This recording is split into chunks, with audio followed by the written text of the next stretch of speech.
As you were speaking about, tapping into the heart, I want to know in this chapter of your life, what is your heart telling you that you're going to be doing or that you need to do? I do it every day. I asked an audience the other day, if you just had a few days to live, what would you do? And the majority of the people who had jobs said, I'll quit my job.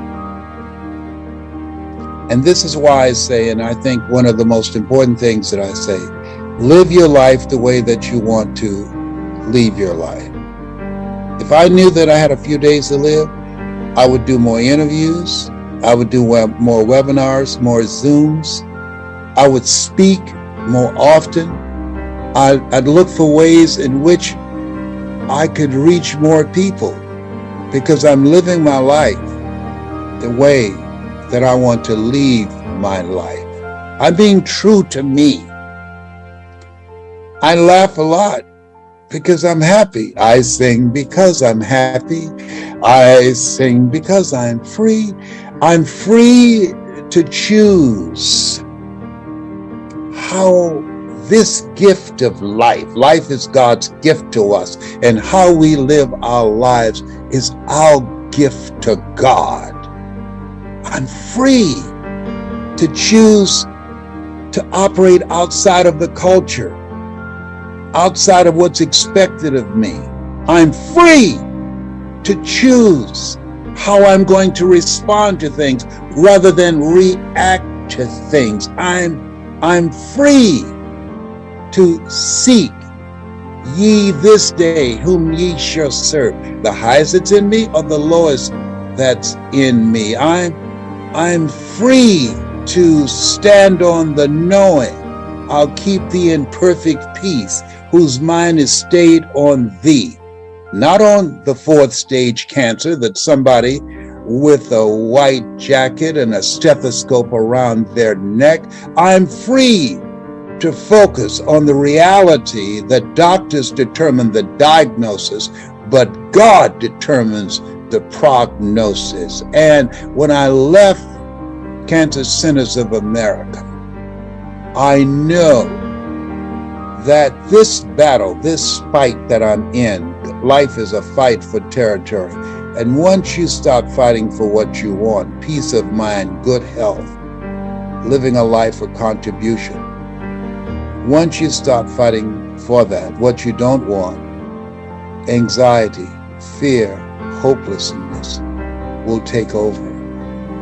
We always have a choice. That's not taken away from us. We have to give it away, regardless of our situation. That's why Paul said, count it all joy, all of it. All things work together for good for those who love God. Doesn't mean that all of it will feel good. Every day is not a good day, but there's some good, Candace, in every day. And I look for it. And if it's not there, I create it, because I'm made in the likeness and image of God. And I'm a co-creator with God. I believe what Abraham Lincoln said, that the future belonged to those who created. Oh, you bring the best out of me. Come on, bring it. I'm coming for you. Oh my goodness, Liz, I absolutely love this. And there's so many incredible high achievers that mention you as their coach, their mentor, their teacher. Some of the best speakers that are coming up today, Eric Thomas, mentions you as one of his greatest teachers. How does that feel, Liz, when you look and you see your legacy and you see the transformation you make in people's lives? It's humbling. I don't take for granted for that. It's humbling because somebody, Mr. Leroy Washington, Mike Williams, who wrote the book, The Road to Your Best Stuff. Mr. Washington was a speech and drama instructor who said to Mr. Brown, develop your communication skills, because once you open your mouth, you tell the world who you are. He spoke into my life and said, someone's opinion of you does not have to become your reality. I was labeled educable mental retarded, and he disrupted the story that I believed about myself, that I bought into from life. He disrupted that. And because of that impact he had on my life, I have been inspired to do for others what he did for me. And Mike Williams, who said, Brownie, you're more than a disc jockey. At that time, I was LB, Triple P, Les Brown, your platter playing Papa. There are none before me, there will be none after me. Therefore, that makes me the one and only. Young and single and love to mingle, certified, bona fide, indubitably qualified to bring you satisfaction and a whole lot of action. Bam! He's gone. I had to kill him off. I was pre-saved. And this Les Brown, he saw this Les Brown before I saw him. And that's the value of having a coach, because as a result of that relationship, I became a community activist. Because of that relationship, I became a state legislator, elected 3 terms. Because of that relationship that still exists to this day after 52 years. There are people who know my name and my voice, and people whose lives that I've touched and been able to make a difference in life, because he saw something in me that I didn't see in myself. How would you respond when someone's back is up against the wall, they're facing failure time and time again? Let me just share a little quick story. Years ago, I worked with Tony Robbins. In 1999, I was working with Tony Robbins. I thought, model one of the best. It was either you, Stephen Covey, or it was Tony Robbins. And at the time, Mike, I had a little connection into Tony Robbins. So I went with Tony Robbins. Yes. And I got so pumped after a year of working there. I gave over 240 presentations. What a great training opportunity as I traveled the country and just was able to present so many times. And finally, he said on stage, talking about living your dreams, he said, when would now be a good time? He told the 5,000 people audience. And I remember I nudged my wife and I said, that's my calling, man. I'm making an excuse for myself. It's time for me to go live my dream. Anyway, long story short, I left the Tony Robbins organization. I called my parents. I said, Mom, Dad, can we and the kids stay at your home for just a couple months as I do my first seminar? Our home was actually rented out at the time because we were traveling so much, so I couldn't go there. And Mom and Dad said, absolutely. Well, those 2 months turned into 5 years in the basement of their house. And I thought, oh my gosh. And in my darkest moment, my wife says, you should go get a job. I said, but I hear Les Brown in me, right? My calling is to do this. There's got to be a way. I can't just give up on the 10-yard line or whatever. And she said, well, what are you going to do? And I said, honey, I'm going to go write a book. And she said, you're going to do what? Have you even read a book? Anyway, I said, I'm going to go write a book. And we had a car repossessed, so we ended up with one card. And I decided I can't write where the kids are, so I drove down to the grocery store parking lot and I started to type. And 2 months later, If You Think You Can was written, and I'm telling you, it was published about 3 months later. And from then, my world in 2005 turned overnight. That book became an international bestseller back in 2005, and we just came out with the 15th version. It's coming out next week, and so it's just unbelievable. As I have always told audiences, believe in yourself, believe in your dreams, figure out the right strategy, but never give up. I don't know, how do you counsel people to respond to those kinds of challenges without giving up? Well, first of all, we always have a choice. There's something in us, TJ, as you know, that's greater than anything that we face, even though we have no evidence to point to prove it. Like as I'm speaking to you now, that's right. I have to prepare myself mentally because I'm in pain as I speak to you. Cancer has eaten 40% of my T1 vertebrae and metastasized to the T2 to T3 and to the C7. And I just spoke to an audience this morning, and I said, a doctor looked at me and he said 3 words that no one ever wants to hear. He said, "You have cancer." And the audience got quiet. And I said, "Sir, can you give me a second opinion?" He said, "Yes, and you're ugly too." That's good. I said, "No, he didn't." I said, I got issues. Here's the thing. Life is a fight for territory. And once you stop fighting for what you want, what you don't want will automatically take over. So I could have said, and even now I could say, this pain is just too great. But my affirmation to myself, whenever I'm going through a tough time, and I'm a 27-year cancer conqueror, no matter how bad it is or how bad it gets, I'm going to make it. And I think that people who make it through the storms of life, and we're always going to have storms. Forrest Gump said life is like a box of chocolates. You never know what you're going to get. My book of life says that think it not strange that you will face the fiery furnaces of this world. You will, not you might, you will have tribulations. It's called life. And so what's key is to visualize and see yourself on the other side.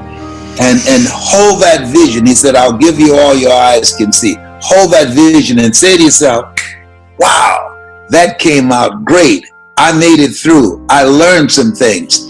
Every day for 27 years, I've been saying, I thank God I'm cancer free. And people say, wait a minute, you've been saying that for 27 years.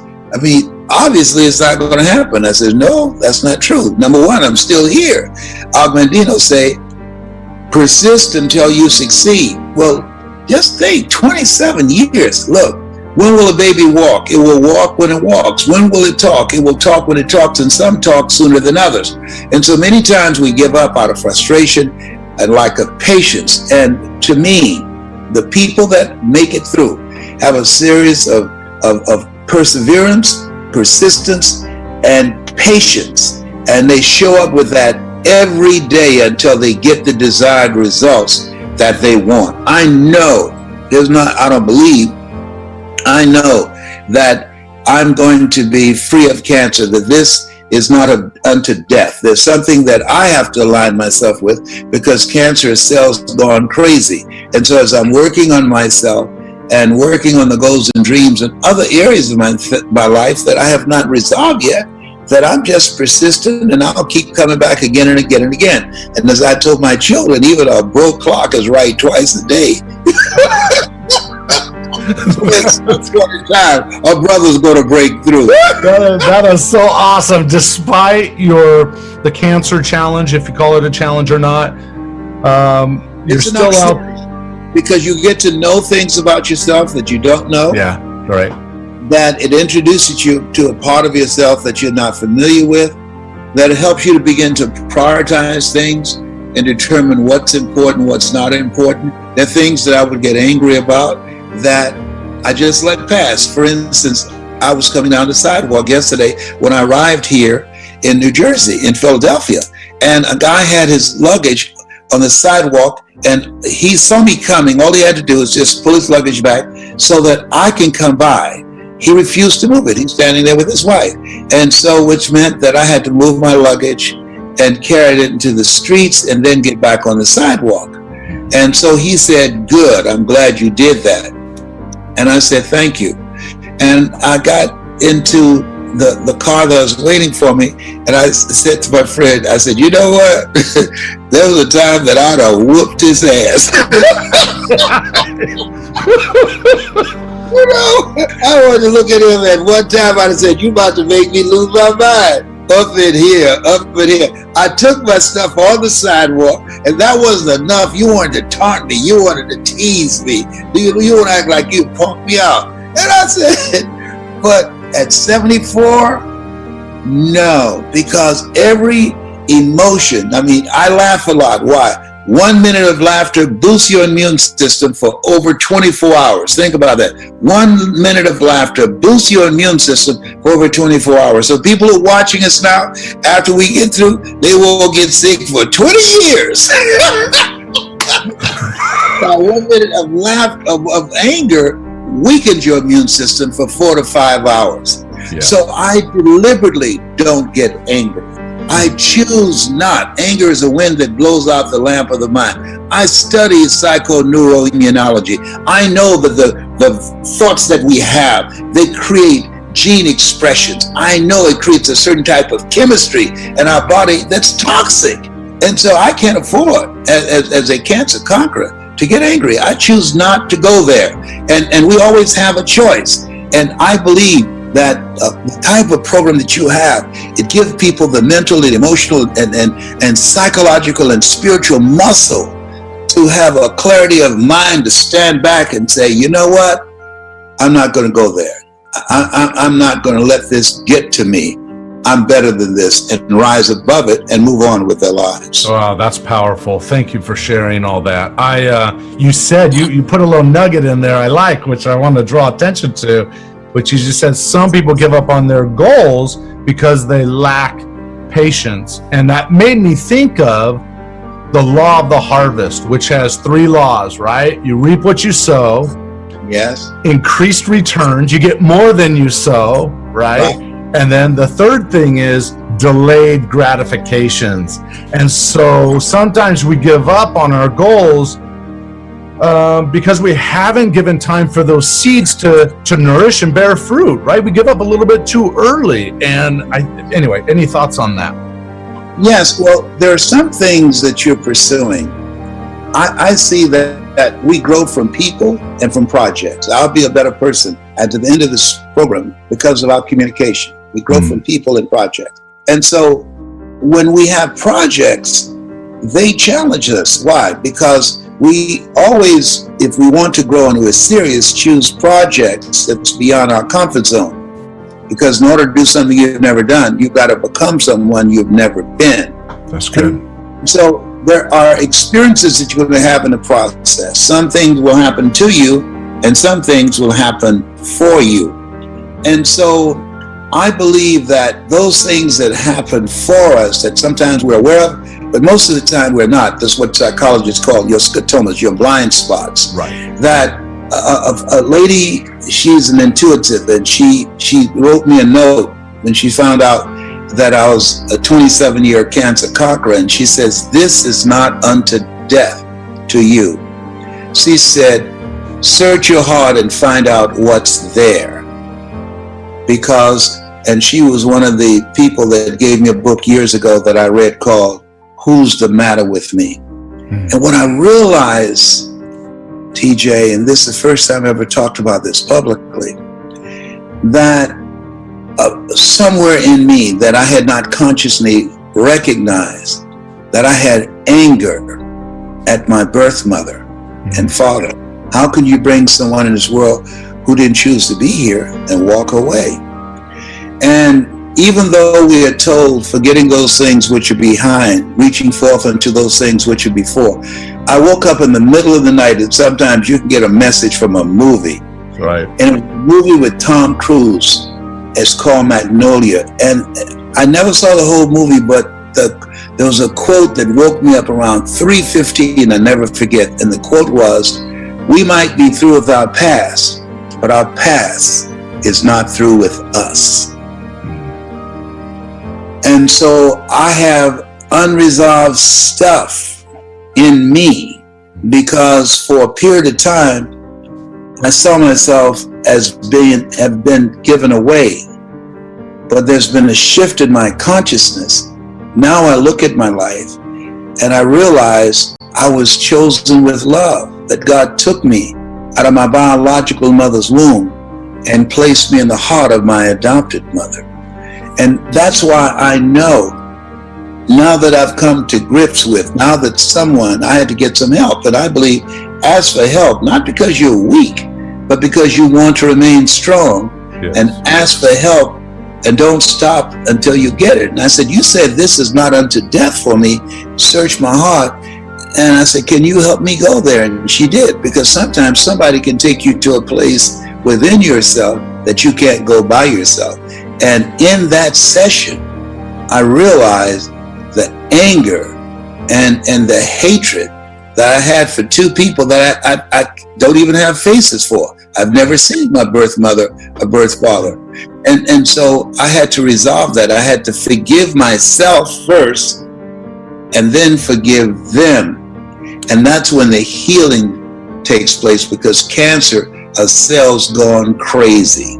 Yeah. And so now, as I move to a place of love, God is love, and he who dwelleth in love dwelleth in God, and God in them. As I move to a place of love for them, that now I'm in harmony and in integrity with who I am as a person. And I have forgiven myself, I've forgiven them, and I'm living this mission of making the world a better place than how I found it, of being a source of light and hope and inspiration for people. And you're doing an awesome job. There is no long-term benefit for being a grudge holder, holding resentment toward people. I always tell people say, well, do things bug you? Well, things bug me, but listen, yeah. I don't live there. And I always tell people, I let things roll off my back. You can criticize me all day long, and you know what? I'm not going to internalize that. Yes. Right? Because I know who I am, and I'm thankful for who I am. Anyway. Yes. And that is real, because the stuff we take on is they said hating someone is like drinking poison and say, okay, now you're going to die. No, it's not going to happen like that. Yes, no. We all need coaching on how to let some things go. One of the things that I teach is let go or be dragged. That there are certain things that you know that you need to let go of. Otherwise, it's going to compromise your power and it's going to drag you down. And it takes time to do that. It does. It does. So in your book, I remember this story. Yes. Such a great book. Anyway. Thank you. You walked in, I think it was to a junior high or an elementary school, and you said, there's greatness in this room. If you're here, would you please stand? Yes. And you had to say it over and over. And then one young person, didn't they stand up and they said, here I am. Here I am. And that young man, I'm working with him today. Oh, you're kidding. No, he's been with me since that time. He is an attorney, and he also worked with youth. We go to prisons and juvenile detention centers together.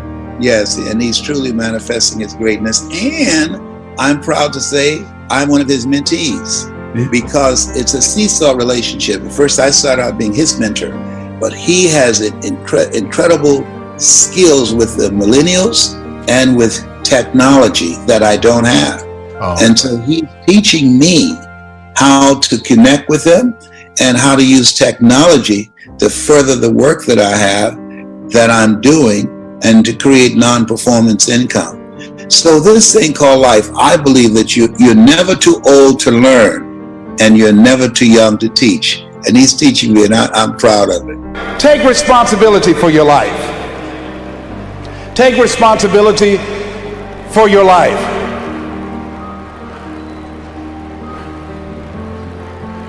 Now that's very important.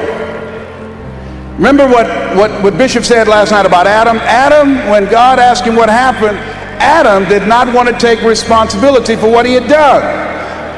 Men have always tried to escape that. Now, you know that we believe a lot in marches.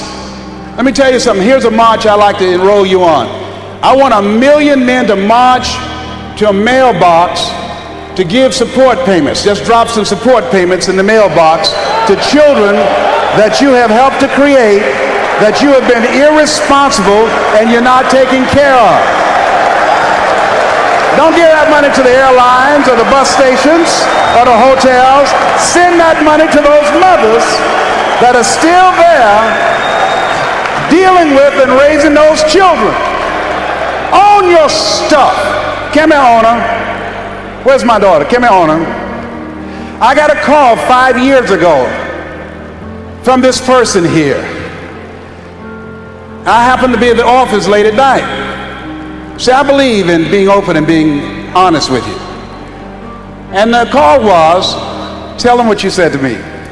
I said, if you had a child in this world that you were unaware of, a descendant in this world that you were unaware of, would you or would you not want to know? What did I say? You said, yes, I would want to know. So I told her I wanted to know. And I said, send me some pictures. She sent me some pictures overnight. I saw this smile. I said, that's mine. Sent one of my sons to pick her up. He drove her from Columbus to Detroit. He came in first and said, Daddy, my sister's right behind me. And we've been together ever since. And I'm not ashamed of her. I can't unscramble these eggs and don't want to. But I have to take responsibility that this is my daughter. And I take care of my daughter. Ain't she gorgeous? I'm trying to fatten her up. She got little legs. I'm trying to find a husband while we're here. Got legs so small you can sue him for non-support. That's why she's wearing pants.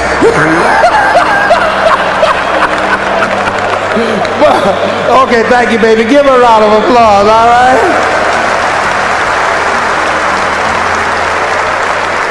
Now, so the reason I'm telling you that we got to start owning our stuff as men. Don't make no big deal. Can you imagine what will happen if 1 million men decide to go to the mailbox and just unexpectedly drop just what you can? Don't have to have a return address in case they're looking for you. You don't have to put that on there.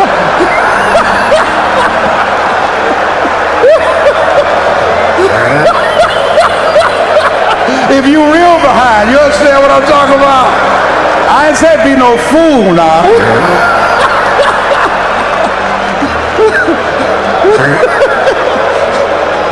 Now, the only reason I can put a return address on this because I have an MBA. Somebody say, I got you. I say you don't have a college degree. I don't.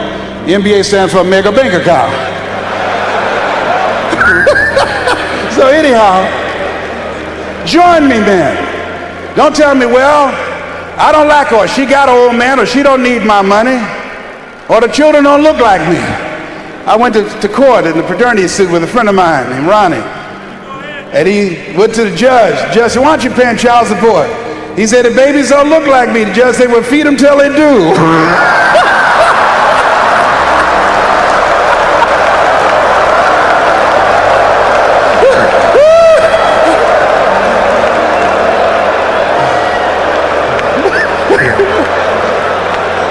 But as men, see, we can't teach our sons to be responsible if they don't see us being responsible, if they don't feel that we care. So don't say, well, I don't have it. Get it. That doesn't let you off the hook. Right down the next R. And that is not only responsibility, but be resourceful. A lot of men, I don't have it. I had it, I'll give it. If the women had that kind of attitude, the children would starve to death.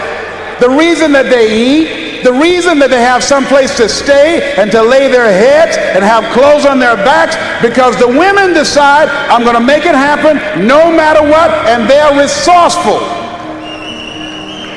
My mama raised 7 without a man. She cooked. She cleaned houses. Here's something else that will cause you to reach your goals when you leave here. Write this down. Reasons, compelling reasons.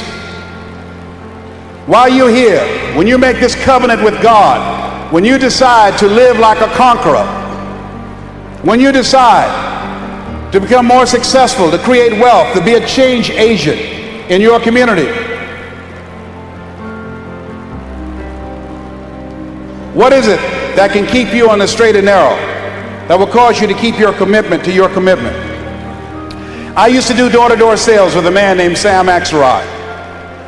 Sam Axelrod was intrigued by me because when he came to pick me up, he didn't have to blow his horn. I was downstairs waiting for Sam when he came around the corner. And unlike the men that work with him and other young people, when it got dark and Sam blew the horn, everybody ran to the station wagon. And they would do a head count. And they'd say, who's here? So everybody's here except Les. And they'd say, hey, Les, come on. No, I'm not coming, Sam. Why? I haven't sold anything. No one sold anything, Les. It's a long run from Liberty City to Overtown. You got to pass the 20th Street Sharks and the 14th Street Gang. The jitneys will stop running soon. I can't stop, Sam, until I sell something. See, my reason for going door to door is different than everybody else. Most people out there trying to make some extra money to party on the weekend, or to buy a new outfit or a new bicycle. The reason that I was working was to take care of my mama. The reason that I was working is because I was working on Miami Beach with my mother. And she was working for a family called the Swiderski family. And one day when I was outside raking the yard, I came in and my mother was on the floor, on her knees, cleaning up some grease spots that Mrs. Swiderski had spilt some grease. My mother was 56 at the time. She adopted us when she was 40. And I came in, my mother had arthritis in her knees. And I could hear her moaning at different times when she moved on her knees on this hard linoleum floor. And I said, Mrs. Swiderski, can I do that for my mother and you can have her do something else? She said, if it's all right with Mamie. And my mother said, no, son, that's all right. I said, no, Mama, it's not all right. I don't want you on your knees, Mama. Please let me do it, baby. And I helped my mother up. And Mrs. Swiderski said, Mamie, go in the other room and find that hat I was looking for earlier.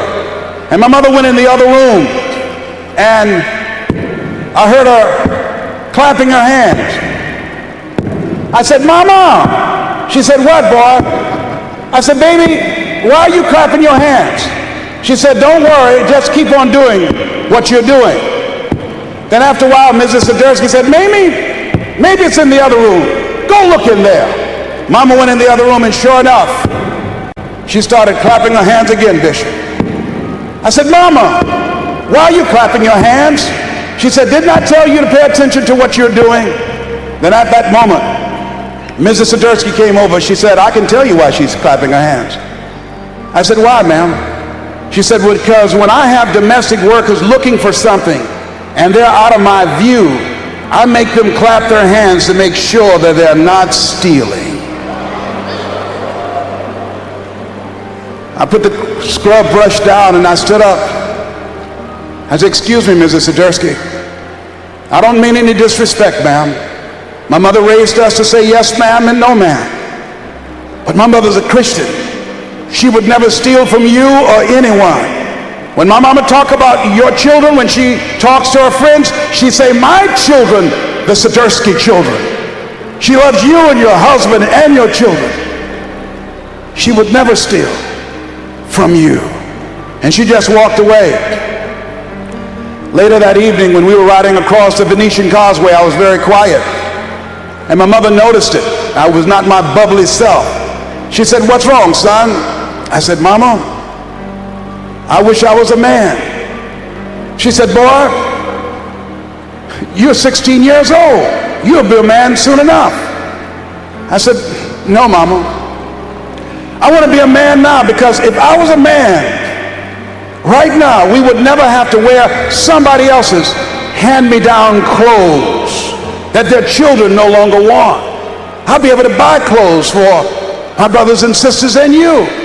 If I was a man, we would never have to eat anybody's leftover food that you cooked for, because I'll be able to buy his groceries if I was a man.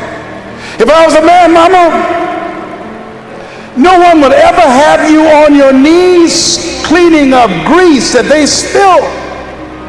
And nobody would ever make you clap your hands because they think that you're stealing. If I was a man, Mama, I'll take care of you. She said, Mrs. Swiderski told you that, didn't she? I said, yes, ma'am. So if I was a man, you would never cook for anybody but me. My mama used to fix a kind of sweet potato pie that you couldn't eat with your shoes on.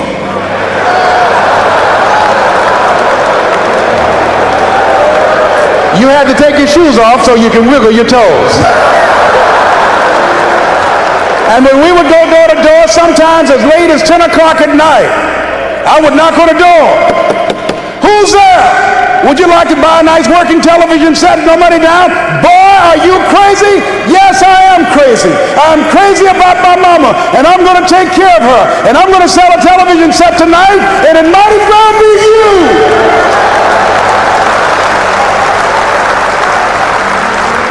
And after a while, somebody would say, come on in there, boy, and that better be a good set. What are the reasons? Write down while you're here at this Manpower Conference. Write down 5 compelling reasons of why you're going to keep your commitment to change your life. Keep your commitment never to go back to the life that you once lived. Keep your commitment to creating wealth for yourself, to taking care of your children, to be more responsible, to manifest Christ in you, in your life, in your community. Keep your commitment to live a life of contribution, to keep your commitment to be a conqueror, and to act like it, and to have authority and dominion of everything in your life. What are those reasons? I got on one of my tapes, if life knocked you down, try and land on your back, because if you can look up, you can get up. Your reasons will help you to get back up again. They'll be your rod and staff to comfort you. So you got to write down 5 reasons. And everything that Bishop is saying, and Bishop Merritt, and all the different speakers, and the relationship seminar that Brother Lewis Greenup will do, how you will incorporate the principles from this Manpower Conference in your life and live them and manifest them and support them. We have to train people who want to present and connect people how to deliver info bites. Okay, an info bite to me is Interesting. live your life the way that you want to leave your life. Ladies and gentlemen, as I speak to you right now, if you had 90 days to live, how many of you will make some radical changes in your life? And most people raise their hands. And then you take a poll, you know what the majority of them will say? I will quit my job. Why? Because that's not them. Yeah. They're not doing something that's them. You spend 40 to 60 hours a week doing something that's not you. Yeah. That's stressful. But if you're doing something that's you, that's your passion. And so when you realize that we have a choice to accept life as it is, or be an active force for good, to decide, I don't want to just survive. This is not me. What it takes to survive and what it takes to live, those are 2 totally different things. Yeah. And you got to be willing to work for that. A lot of people are afraid of that 4-letter word. Willingness, W, the willingness to do the things today others won't do in order to have the things tomorrow others won't have. O, ownership of your life, taking full responsibility for where you are. George Bernard Shaw said that people that make it in his life, they look around for the circumstances they want, and if they can't find them, they create them. The R stands for willingness to reinvent yourself. To that in order for a man to gain his life, he must lose his life. So you've got to be willing to die to who you are now, to give birth to who you are to become. And the K stands for kindred spirits. You've got to come out from among people who don't have goals, who don't have dreams. People rub off on you. You earn within $2,000 to $3,000 of your closest friends. Academy Award winner Sidney Poitier said, when you go for a walk with someone, something happens without being spoken. Either you adjust to their pace or they adjust to your pace. Whose pace have you adjusted to? And so if people are willing to do the work, whosoever will, let him come. A person convinced against their will is of the same opinion still. Dude, it is so good to have you. You are an unparalleled motivational preacher. And I use that word very intentionally. You have a way of conveying a message with such chills inspiring, goosebump giving power. It's really, really extraordinary to witness, and becomes all that much more powerful knowing that you didn't start there, that wasn't sort of naturally, your beginning. And you've called life a battle for territory. Yes. What do you mean by that? That the things that you get in life, Frederick Douglass said, we might not get everything that we fight for, but everything we get, it will be a fight. And I love the quote that life is a fight for territory. And once you stop fighting for what you want, what you don't want will automatically take over. Like getting ready to come here to see you, I want to just, first of all, thank you for the great work that you're doing. I watch you and I study you, and you have had some incredible guests that impacted my life. And preparing to come here, I'm being treated by Cancer Centers of America for fourth stage cancer, which I've been kicking cancer's butt for 27 years. And I've been working on getting a six-pack before getting here. I still got one pack. And I've been working to get some muscles so I can wear my t-shirt, but they weren't large enough, so I wore a long sleeve. That's amazing, man. Talk to me about cancer. You've had such an upbeat attitude about it. It's really pretty extraordinary. Was that your initial reaction? Did you go through a trough of despair when you first got diagnosed? Like, how have you framed that? Dr. Alfred Golson, who has since passed, was a very unusual guy. And he told me, he said, Mr. Brown, you have cancer. I said, can you give me a second opinion? He said, yes, and you're ugly too. I said, oh my God. So I didn't have a chance to have fear, because those three words, you have cancer, three of the most feared words in 7 different languages. I saw it as a fight. And from that time to this time, my PSA was 2,400. And that stands for prostate-specific antigen, and now it's below 0 and metastasized to 7 areas of my body, which was a good thing because 7 is my lucky number. Okay, so I never was fearful that I was going to die from it, and I think that I read something by Dr. Norman Cousins. He wrote a book called The Biology of Hope, and he talked about the fact that when something happens to you, you don't deny it, you defy it. And I was defiant that I'm going to beat this, I'm going to handle this. That there are people who many times when something happens to them, that they embrace it from a place of fear, and it takes them out. And L.C. Robinson said, things may happen to you and things may happen around you, but the most important things are the things that happen in you. And you have to stand up inside yourself and deal with it and handle it. So fortunately, that never bothered me, but I had sciatica pain. That had me speaking in unknown tongues. And I was in a wheelchair for several months, speaking from a wheelchair. And it was something that I dealt with that frightened me. Will this ever end? It was 24 hours. I lost a lot of sleep. It was exhausting, going from all type of specialists in and out of the country. And just one day, it stopped. And I'm glad that I'm past that. I feel like when you go through some stuff, there's some certain things that you don't want ever to see again, and that's what I want to ever see again. But fear has not been the biggest challenge that I've faced with the things that I've been dealing with in terms of my health. Well, talk to me about the process that you go through mentally. So there have been a few times in your life, in getting to know your story, where they seem like really key inflection points. Being told that you were teachable but mentally retarded, that for sure is something that would define most people, and they would have a hard time escaping that.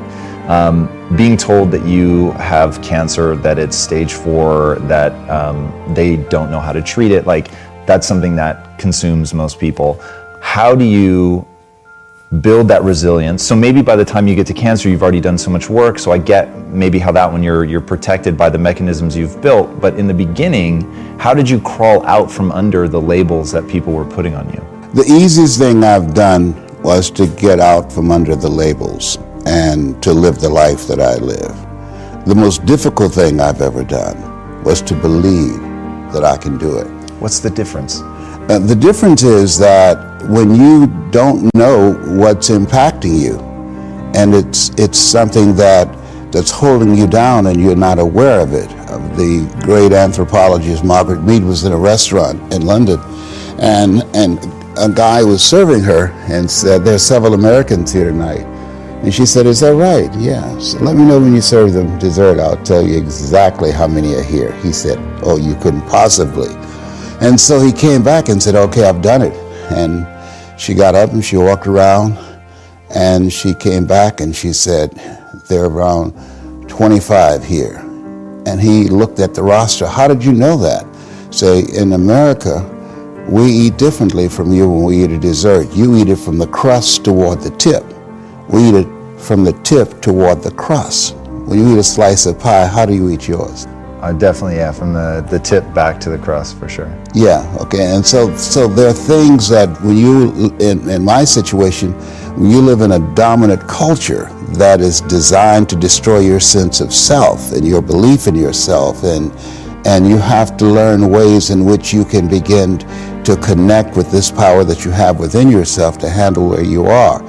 The key is to be constantly in a perpetual process of discovering the truth of who you are and fighting constantly to look for ways in which you can escape the inner conversation. I speak to audiences around the world, and I train speakers as well, and I tell them that when you speak, that there's an objective that you want to achieve when you speak to an audience, because how people live their lives is a result of the story they believe about themselves. So you as a speaker, when you speak in this program, when people see you, what you do is distract, dispute, and inspire. You distract people from their current story with your guests and the questions that you ask. Through the process of the ongoing questioning and the way in which they respond and the things they have learned, you dismantle their current belief system and inspire them to create a new chapter with their lives.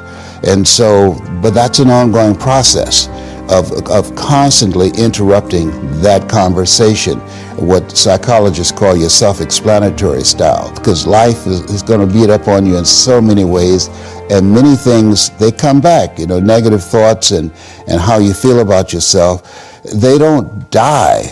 They come back once you stop doing the maintenance work on your mind, listening to motivational messages, going to seminars and workshops, spending time quietly listening to the still small voice within. Who am I really? Is this really me? Am I giving my best? Am I just reflecting what's around me? Because all of these various things affect how we show up in life. And so having a strategy to continuously find ourselves reaching higher. Robert Schuller had a book, it's not very popular, but I loved it. It's called Peak to Peak, U-P-E-A-K to P-E-E-K, because you're constantly reaching higher to find out and discover your better self. What has shaped your life? The desire to make my mother proud. I'm talking to you because of two women. One gave me life, the other one gave me love. God took me out of my biological mother's womb and placed me in the heart of my adopted mother. And so my mother, as a kid, she's my hero. Father's Day came around, I gave her a Father's Day card too, because she was not just my mother, but she served as a father as well for 7 children that she did not give birth to. And I always wanted to do something to make her proud. I want to talk about greatness just for a moment. What has been your greatest life lesson? That there are things that you can do that you don't know that you can do. That's why the book of life says, eye has not seen, ear has not heard. I never saw myself speaking in a stadium before 80,000 people. I never saw myself standing on a stage in Poland to 30,000 people and over 51 different countries. Those are things that I accomplished that I did not see coming. When I realized that there are things that we can do and things that we can achieve that we cannot see. And because we cannot see does not mean we cannot do it. That's why we're taught to lean not unto thine own understanding. That we've been programmed and indoctrinated with a mindset to be logical, practical, and realistic. But when you step out of your history, your mindset, and live from your heart, where your heart is, there your treasure is also, that transports you to begin to live out of your imagination. Einstein said the imagination is the preview of what's to come. And it takes discipline and persistence to do that. That's what's required to get out of your head and into your greatness and to live and to do the greater work.